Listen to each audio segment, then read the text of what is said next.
This is Tony Hawk's Pro Skater 5, released on September 29th, 2015, developed by Robomoto. This is by far one of the worst games I've ever played in my life.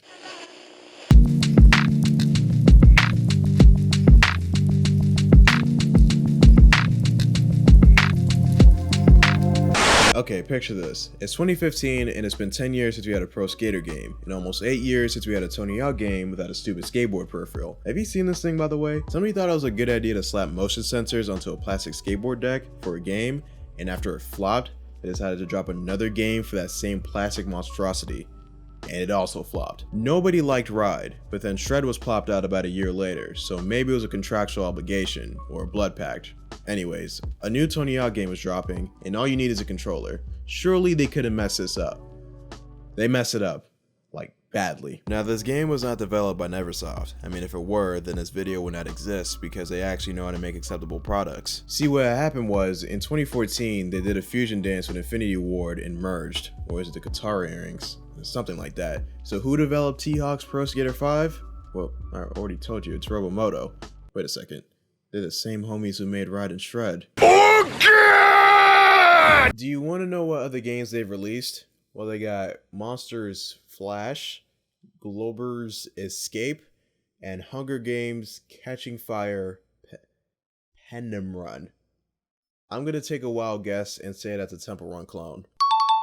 In case it wasn't obvious enough, Tony Hawk's Pro Skater 5 was effectively DOA. Even their trailers were underwhelming. When the most eye-catching part of your video is a nigga with the last name Crossbones, you are in deep trouble. Nobody in this video looks happy. It's as if they knew what was going to happen and there's nothing they could do to stop it. Or maybe they didn't care. You know, there's a theory going around claiming that this game was released because Activision's licensing deal was expiring. And judging by how rushed this game was to the point that it needed an 8GB day one patch to be fully playable, it could be the case. But let's be real here. If Robomoto had 3 years to develop this game, it would still be terrible. Do I have to show you their catalog again? With all that background information out of the way, I guess we could jump right into the game. I don't think I'm physically ready for this, but whatever.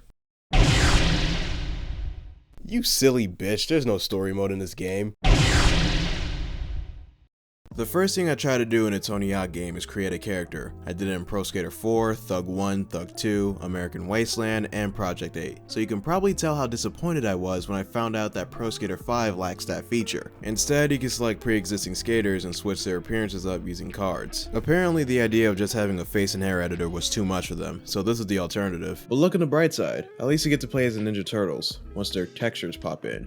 I really want to talk about how the trick system works in this game, but I'm gonna wait until we get to the tutorial.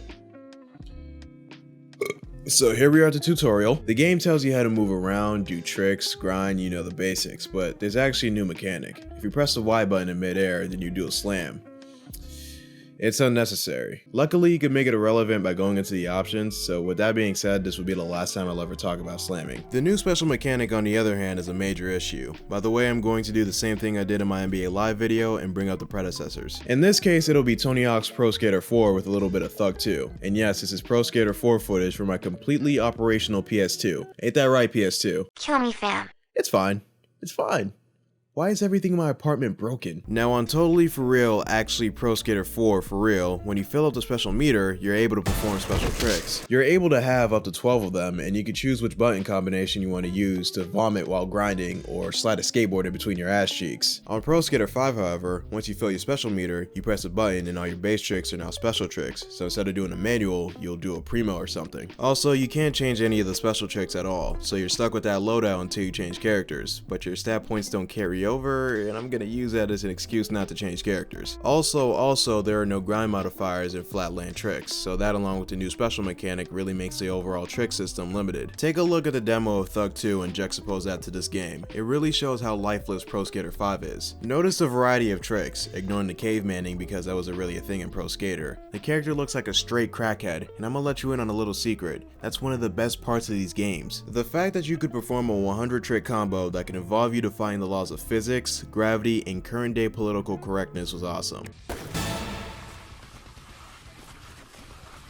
and now you're stuck with the bare bones version of Tony Hawk. It is possible to perform a 100 trick combo in Pro Skater 5, but you have to rely on flip tricks as opposed to using a variety of other tricks depending on the setting. It could be looked at as Robomoto trying to take the gameplay into a different direction. Maybe they wanted to...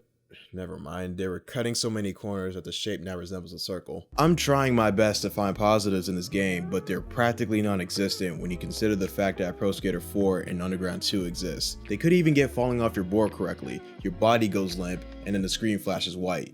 I swear this is done to piss off players. It's quite amazing how this game is able to show you how terrible it is with just a tutorial. It's like how in the animal kingdom, the toxic creatures are often brightly colored. I believe it's called episemitism.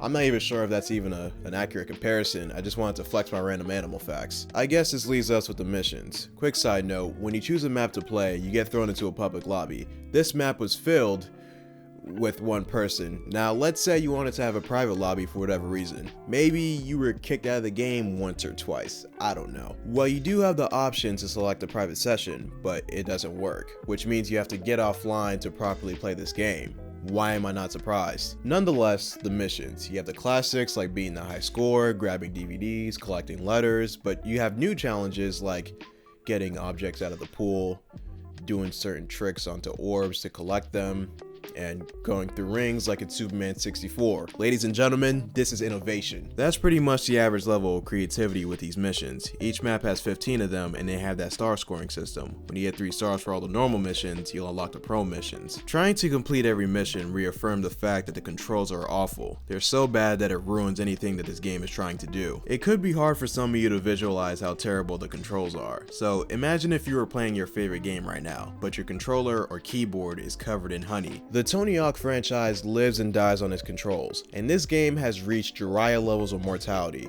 The pro challenges are difficult in a way that you expect it to be, but trying to complete them with these controls, it makes me want to dig out my own ribs. You know, I originally had the idea of 100%ing this game, but after finding out that it took 4 hours for me to complete every mission in the first map, I just said screw it. Not to mention that you would have to do that with every character, including their stat upgrades. Now let's be real here.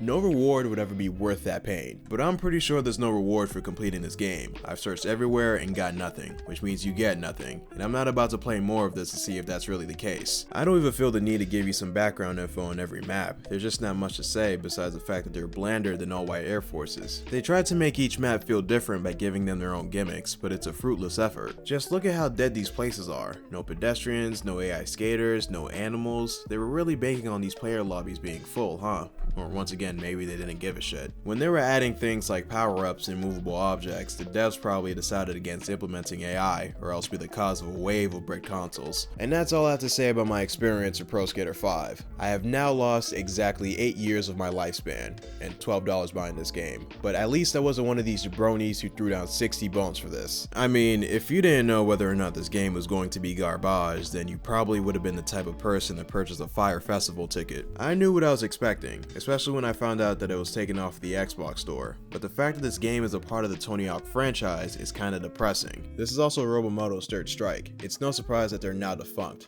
Alright, let's get to the conclusion. Playing Tony Hawk's Pro Skater 5 made me realize something. A lot of these video game franchises are dropping duds. Think about it. Call of Duty, Battlefield, Madden, EA Sports UFC, Far Cry, Dead Rising, the list could go on. Yeah, some of these games sold well, but they missed the mark when it comes to gameplay. After a certain point, you gotta realize that you're essentially throwing money into the fire. Think about it. You buy one of these games despite the red flags, the game turns out to be bad, and the next thing you know, you stop playing after a month. It would be fine if you did it once or twice, but after countless examples of them abusing your trust, you're still looking for a reason to buy the next game. At least in this case, there's a Pro Skater 1 and 2 remake, but there is a better alternative. For all the keen-eyed viewers, you probably noticed that I was using Thug Pro footage as a substitution for Pro Skater 4. It is probably the best thing that's ever happened to the Tony Hawk franchise. You can play virtually any map from the series, and then some, and you can edit the shit out of your controls. And let's say you're computerly challenged. Well, all you have to do is dig up your old Xbox or PlayStation, get your hands on a used copy of a Tony Hawk game, and enjoy life. This can be applied to some of the games that I've mentioned. I'm sure Battlefield 1 still has some players, although I don't trust the older Call of Duty games because of hackers, even though you can say the same thing about current year COD games. It's funny how that works. The point is, there's no reason why you should be wasting your money on these games when these companies don't care about creating a quality product. Remember, there's always an alternative. Alright, I'm out of here. Rest in peace.